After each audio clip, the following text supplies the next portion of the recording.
Boa noite, meus amigos. Hoje já é madrugada do dia 30 de março de 2021. São 2 horas e 36 minutos da manhã, né? E nessa noite indormida, né, eu faço esse vídeo. Eu queria realmente falar primeiro sobre máscaras, da ineficácia de usar máscaras durante 2, 3 dias, ou durante um dia inteiro. A máscara, ela foi feita para o cirurgião não contaminar o paciente, no ato cirúrgico ou não cirúrgico. O fato de se usar máscaras durante horas e sendo as vias aéreas superiores contaminadas, boca e nariz, e aí vai um recadinho para o jornalista Cláudio Humberto da Bandeirantes, que é um verdadeiro imbecil ao ter qualificado os dentistas como pelegos, furafilas, sem saber que é o profissional da saúde mais exposto a bactérias e vírus de toda a medicina, porque a odontologia ainda é uma especialidade médica, viu? As pessoas acham que a cabeça fica fora do corpo. Não, não fica. A cabeça integra o corpo, a face, sobretudo. Então, o Cláudio Humberto foi muito infeliz nessa colocação idiota, imbecil, ao chamar os dentistas de pelegos, porque não deveriam ser vacinados, né? É cretino, totalmente imbecil. Agora, superada essa questão da máscara, para não fazer esse vídeo muito longo, o fato mais grave que ocorreu foi a prisão de um comerciante em Ribeirão Preto. Os agentes que o prenderam até estavam constrangidos, isso será tema e objeto de uma ponderação durante esse vídeo. Fato é que eu gostaria de ler a sentença com alguns comentários, a sentença não, a decisão interlocutória do juiz encarregado de presidir o feito penal, para que se elucide muitas questões que você tem dúvida. Você tem dúvida, você do povo tem dúvida. Você não sabe ainda quais são os seus direitos, você não sabe para onde ir. E esse magistrado é um magistrado togado, ele é concursado, ele não foi indicado por nenhum cupincha lá da presidência da República para o Supremo Tribunal Federal. Ele é um juiz que estudou, concursado, togou-se, ou seja, representa o Estado, devidamente legitimado por concurso público, notório saber jurídico, não aquele bando lá que está lá em cima, lá, que só desgraça o país, é uma desgraça atrás da outra. Cada decisão é uma desgraça para o país. E depois eu preciso dar um recadinho para o presidente da República, para ele entender aonde ele está e aonde o povo brasileiro está. Vamos para o caso em questão. O senhor Eduardo José Cornélio de Oliveira, que é um comerciante em Ribeirão Preto, foi preso em flagrante e foi conduzido à prisão. O caso, como se sabe, tem que ser levado ao juiz de direito. Toda a prisão em flagrante tem que ser levada ao juiz de direito. O Ministério Público, ele deve ser um promotor sádico, ele deve ter algum problema, digamos assim, pessoal, alguma irrealização, frustrações, muitas frustrações pessoais. Pediu um relaxamento da prisão em flagrante, mas pediu a conversão da prisão em prisão preventiva. Porque o Eduardo teria reiterado na conduta de desobedecer o decreto do governador Dória, né? E mandou prender, queria prender indefinidamente. E nós vamos ter que fazer um vídeo um pouquinho mais longo para você entender. A Defensoria Pública, o coitado não tinha dinheiro para pagar advogado e contou com um bom defensor público. Pediu o relaxamento da prisão em flagrante. O juiz, ao decidir, está aqui a decisão dele, ó. Aqui, ó. Processo, para quem quiser consultar, comarca de Ribeirão Preto, 1500 681-23, ano 2021, ponto 8.26.0530. 0530 é a comarca de Ribeirão Preto. Vou repetir.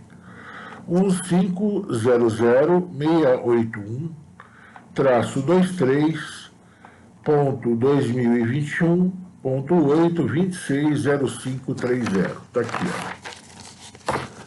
Está aqui.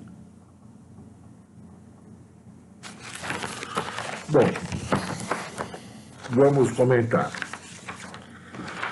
O juiz, no introito, na fundamentação da sua decisão, diz o seguinte, que a prisão em flagrante comunicada é manifestamente ilegal e deve ser relaxada nos termos do artigo 5º, inciso 65, da Constituição da República e do artigo 310, inciso 1º do Código de Processo Penal.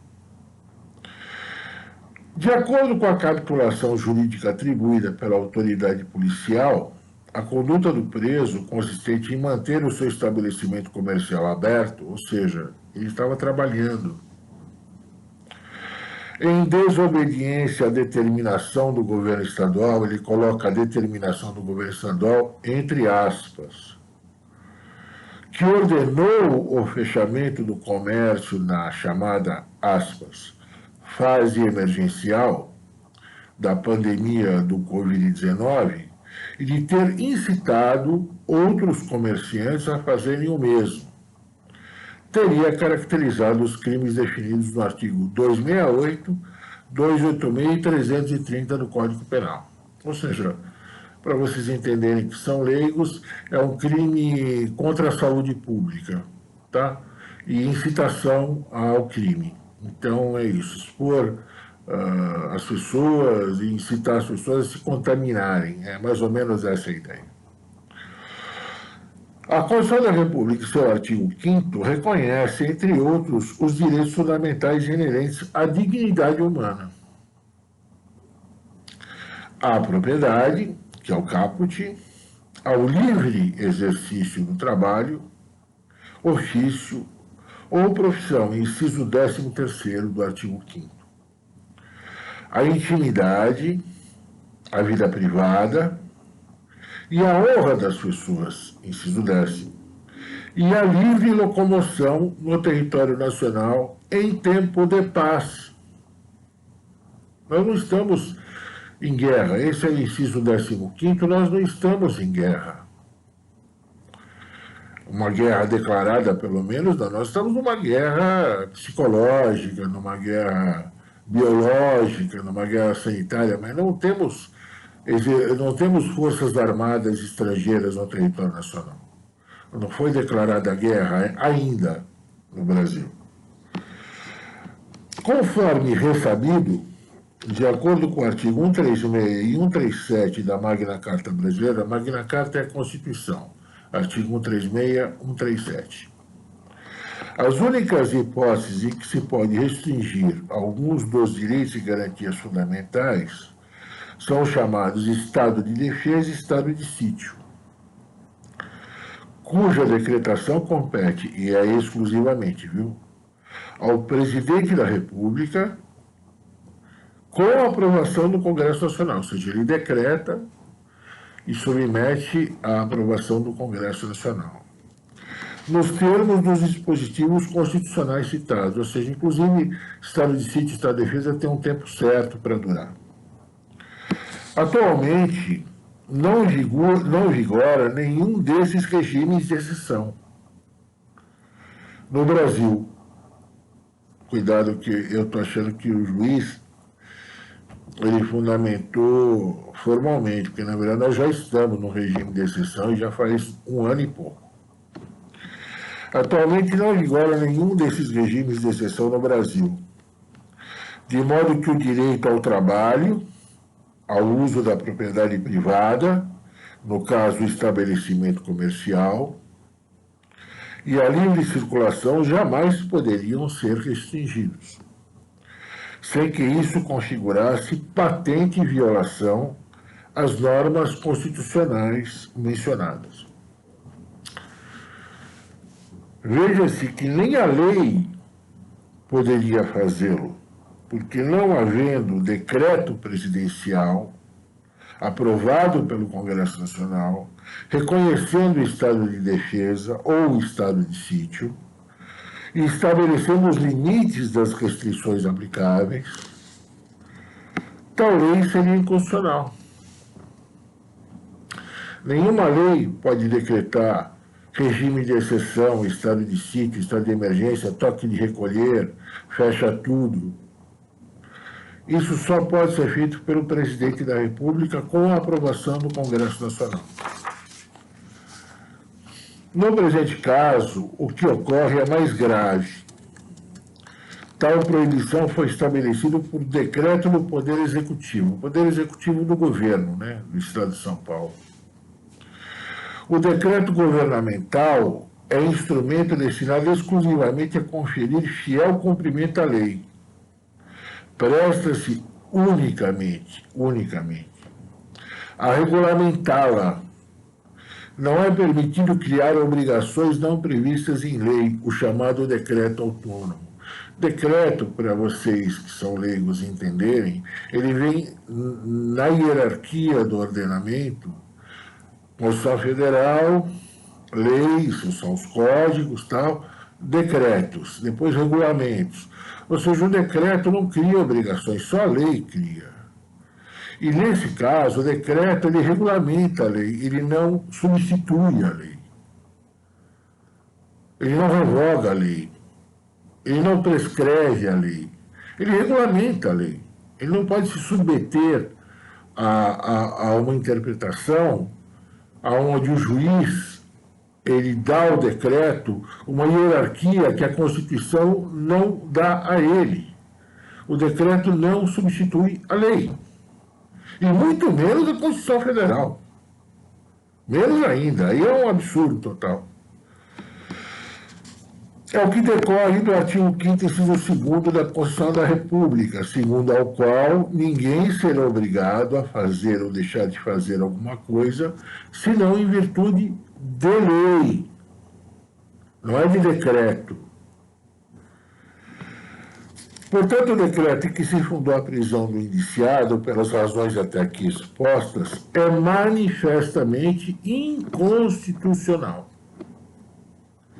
E, portanto, nulo de pleno direito, de modo que os elementos imprescindíveis à caracterização dos tipos penais imputados pela autoridade policial ao indiciado, determinação do poder público, artigo 368 do Código Penal, prática de crime, 286 do Código Penal, e ordem legal, 330 do Código Penal, evidentemente não se concretizam no caso sob análise.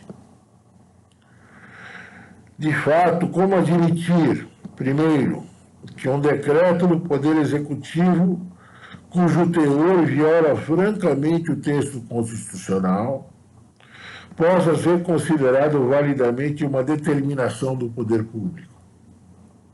Segundo, que o seu descumprimento possa ser considerado prática de crime.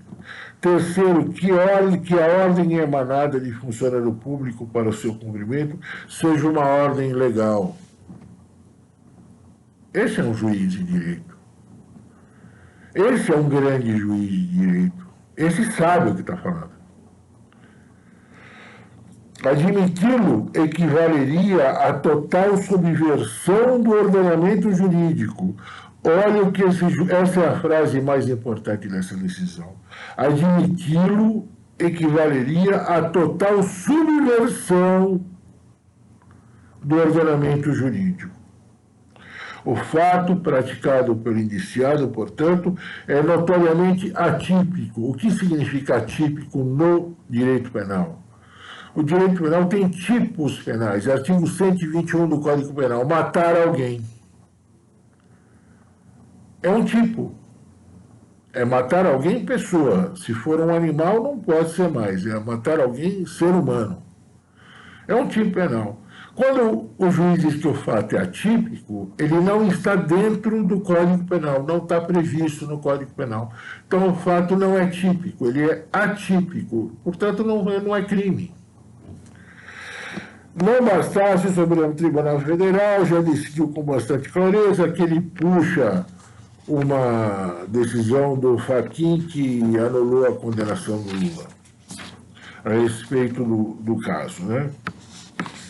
Ele sublinha: o Estado democrático de direito implica o direito de examinar as razões governamentais e o direito de criticá-las. Os agentes públicos agem melhor, mesmo durante a emergência, quando são obrigados a justificar as suas ações. E ele puxa e continua citando o Fachin, e ao final ele diz o seguinte: olha, estudos científicos nacionais e estrangeiros, a exemplo daqueles desenvolvidos por pesquisadores da Universidade Federal de Pernambuco, pela Universidade de Stanford, pela revista científica britânica Nature, têm demonstrado a ineficácia das medidas. Ele grifou. Ele destacou e grifou. Ele destacou. Tem demonstrado a ineficácia de medidas como as estabelecidas nos decretos governamentais em questão, ou do chamado lockdown na contenção da epidemia. E a Organização Mundial da Saúde já apelou aos governos para que deixem de usar o lockdown, medida que tem apenas uma consequência, que está entre aspas. Segundo a Organização da Saúde, a medida do lockdown tem apenas uma consequência que você nunca deve menosprezar: torna os pobres muito mais pobres. Esse é o grande efeito do lockdown: tornar os pobres muito mais pobres. Qual, então, o respaldo do decreto governamental no qual se fundou a prisão do indiciado diante da Constituição da República, da decisão do Supremo Tribunal Federal pertinente ao tema e da Organização Mundial de Saúde e da Ciência? Absolutamente nenhum. Nenhum. Esse indivíduo foi preso ilegalmente. Ante o exposto, dada a manifesta ilegalidade da prisão em flagrante do indiciado, determina o seu imediato relaxamento, com fulcro no artigo 5º, inciso 65 da Constituição da República, artigo 310, inciso 1º do Código de Processo Penal. Espécie-se alvará de soltura. Reconhecida a ilegalidade da prisão em flagrante, por consequência deve ser reconhecida também a ilegalidade da apreensão dos bens pertencentes ao indiciado, descritos no auto de exibição e apreensão de folhas 14 e 15, determina, pois, a imediata restituição dos referidos bens apreendidos indevidamente.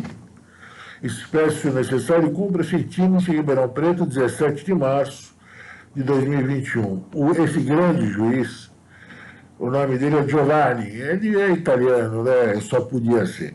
Giovanni Augusto Serra Azul Guimarães. Giovanni Augusto Serra Azul Guimarães. Agora, pasmem aonde chegamos na relia dos direitos violados de todos nós. O Conselho Nacional de Justiça colocou um formulário de identificação de fatores de risco para a Covid-19 pela autoridade policial. Está aqui, ó. Eu não estou mentindo. Ó. Aí, ó.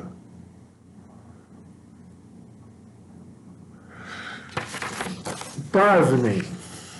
O indivíduo deve, ao ser perguntado, deve informar se ele é homem, mulher, transexual ou travesti.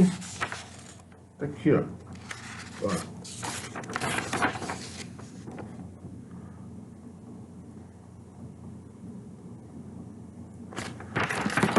Isso é o Conselho Nacional de Justiça do Brasil. Ele, sem saber qual é a raça dele, ele colocou branco. Se ele tem alguma doença, ele colocou que ele é diabético, pressão alta. Né? Tem que falar tudo, os filhos, o que ele tem, o que ele não tem e tal. Pior não foi isso. O pior é que fizeram esse coitado tocar o piano lá na polícia. Olha lá, ó, olha o nome dele aí, ó.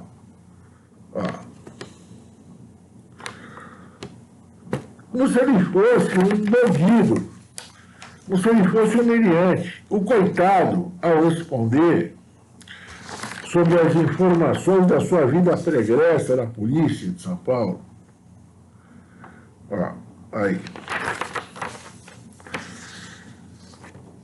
Pergunta dos filhos. Tem 3 filhos, um de 11, de 10 e de 6 anos que estudam.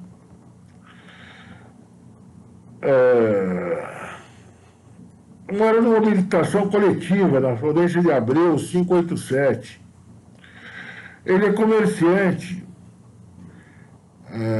Não possui depósito em banco e caixa econômica.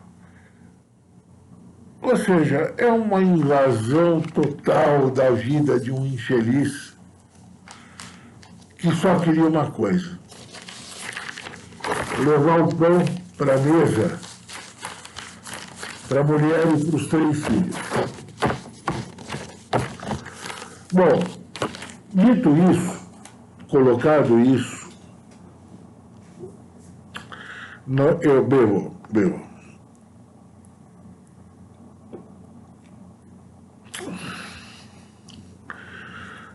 Eu vou dar um recado para o presidente da República nesse 30 de março de 2021.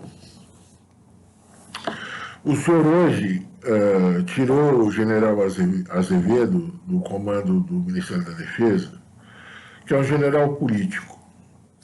Ele, inclusive, serviu ao governo Collor como interlocutor do Poder Executivo e Congresso Nacional. O senhor colocou o general Braga, né? Esse tem os colhões quadrados. Esse realmente é um homem que tem os bagos aonde um homem deve ter.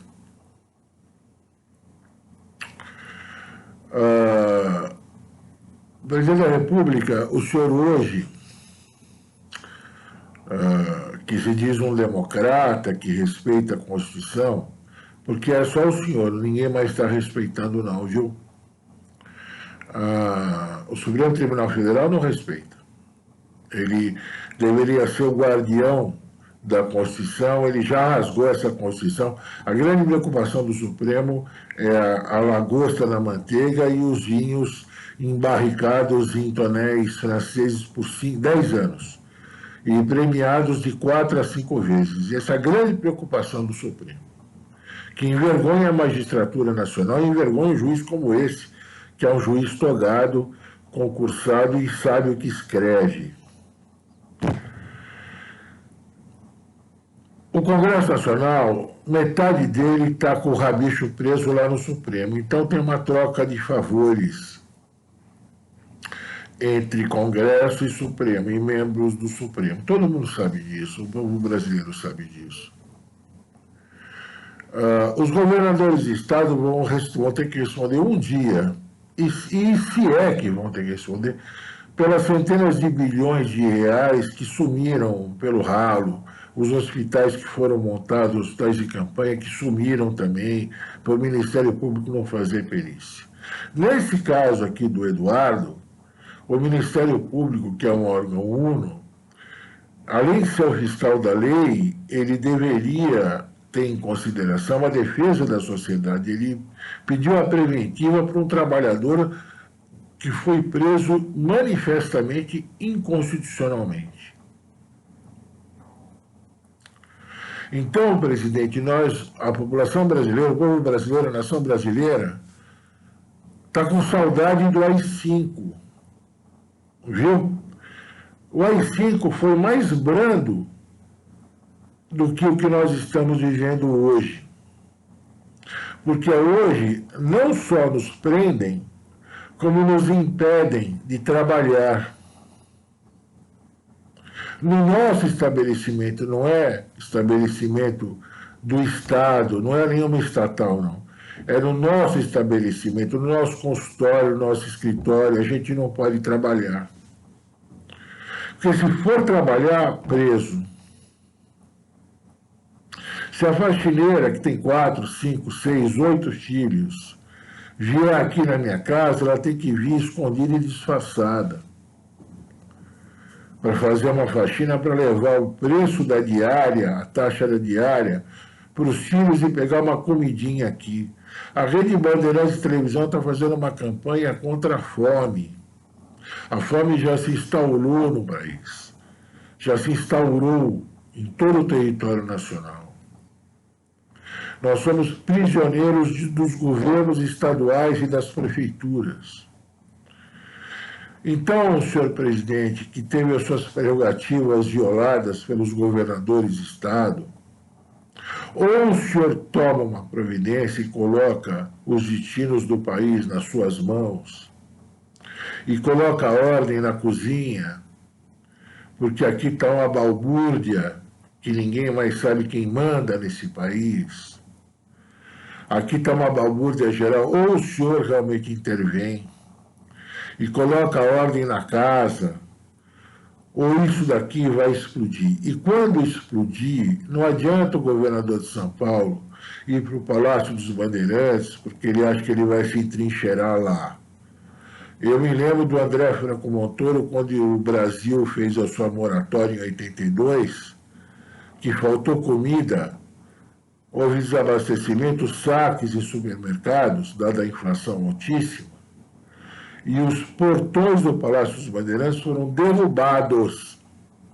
E o povo invadiu o gramado do Palácio dos Bandeirantes, o povo com fome invadiu o gramado. Então, se ele acha que ele vai se entrincheirar nos Bandeirantes, ele está muito enganado, ele não vai conseguir. E a PM que estava lá dentro na hora da invasão não vai atirar, porque nada é mais indigno para um soldado do que atirar no povo. O soldado atira em bandido, mas não atira no povo. E na hora que vê a prima, a irmã, a mãe, o irmão, o cunhado no meio da turma, aí é que ele não atira mesmo. A mesma coisa vai ser, o recado é para o senhor presidente Jair Bolsonaro. Quando isso aí estourar, quando tiver insubordinação civil, desobediência em massa, o exército também não vai conseguir segurar, não. Porque o discurso vale para o soldado. O soldado do exército brasileiro, da marinha, da aeronáutica, não atira no povo. Ele não foi doutrinado para isso, não foi treinado para atirar no irmão dele, para atirar no primo, na cunhada, no vizinho, no compadre. Ele não vai atirar. Então, ou o senhor toma a rédea nesse 30 e 31 de março de 2021 do país, fazendo jus ao mandato pelo qual o senhor foi eleito, ou o senhor vai colocar o país no buraco, o senhor vai ser cúmplice disso daí. O senhor está sendo cúmplice disso. O povo brasileiro está vivendo um AI-6, um AI-7, um AI-8, um AI-9, um AI-10. A cada 15, 20 dias, a cada mês tem um AI em cima da gente. Só que a gente já está falando AI. É AI para todo lado. É fome, é desespero, é desesperança. Quando o país perde a esperança, ele perde tudo. Ou o senhor toma uma providência, isso aqui vai no buraco. O país vai falir. O senhor acha que o senhor vai manter quanto tempo? Com R$600, R$300, R$200? Que vai acabar o dinheiro. E vai acabar a produção também, porque ninguém trabalha. O senhor tem que tomar providência, presidente. Ou o senhor toma providência, ou seja o que Deus quiser. E eu avisei. Um abraço do Paulo Carvalhosa.